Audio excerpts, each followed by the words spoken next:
କରନ୍ତୁ ନାଲକୋ କନ୍ୟାପଡ଼ାର 30 ଏକର ଗୋଚର ଜାଗା ନେଲା। ଗୋଚର ଜାଗା ବଦଳରେ ଗୋଟେ ଏକର ବି କନ୍ୟାପଡ଼ାବାସୀଙ୍କୁ ଦେଇନି, ପ୍ରତ୍ୟାହିତ କରିଛି।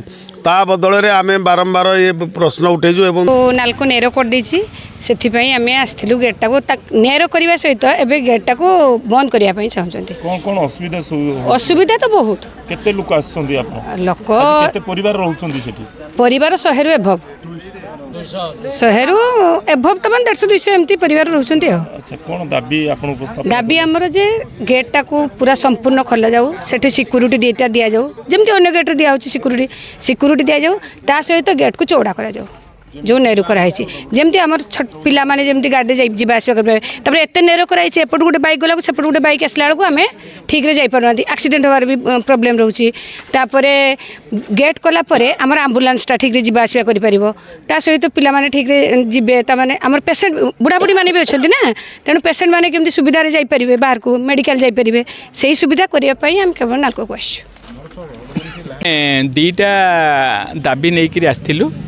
ବାଲିଆ ସାହି ମାର୍କେଟ जोटा दीर्घ नालको हवा दिन ठारू सेठी गोटे मार्केट गढ़ी उठी और बहुत किसी हाउस होल्ड मध्य सेठी अच्छी से अभाव असुविधा नहीं कि आम गोटे बैठक करूँ। बैठक रे या आलोचना माध्यम आम सिद्धांत नेलु जे आम लगी एनएच को आसवा लगी जो भली भाव में गोटे छोटिया पैसेज कराई सेटा आईनगत भाव और जनसाधारण हित दृष्टि कौन हिसाब से ग्रहणयोग्य होना।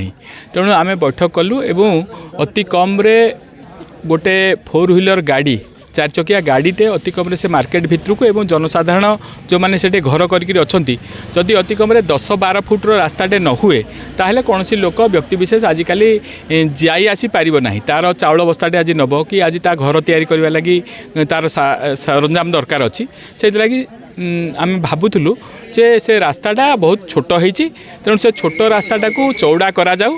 एवं द्वितीय कथा हूँ से नालकोर एते कंपाउंड वाल ठीक पछकड़े कन्याबेड़ा अच्छी एवं कन्याबेड़ार बहुत किसी जमी हरई जनसाधारण नालको पई किंतु नालको आज पर्यंत से रास्ता खंडे कि लाइट टिके और ड्रिंकिंग वाटर पानीय जलर कौन प्रकार व्यवस्था करना। यहाँ आम दाबी द्वितीय दाबी रखीचु और प्रथम दाबी रे माँ भौणी मैंने जो मैंने आज आसीचु अति कम किए दुकान को जीव किए स्कूल को जीव कहार डाक्तरखाना रे आवश्यकता अच्छी से आवश्यकता को पूरण करने लगी अति कम सो आस्ते आस्ते आस्ते आस्ते से रास्ताटा को जो संकुचित करा ताकू बड़ करा जाऊ एवं आम आज 7 डेज गोटे नोटिस देचु से 7 डेज नोटिस भितर से यदि किसी दायित्व निर्वाह न करती ताहले आम पुणी राजरास्ता को ओह्लैबू और आम आमर केमती भाव में रास्ता बाहरी पार आम तार व्यवस्था करूँ। धन्यवाद।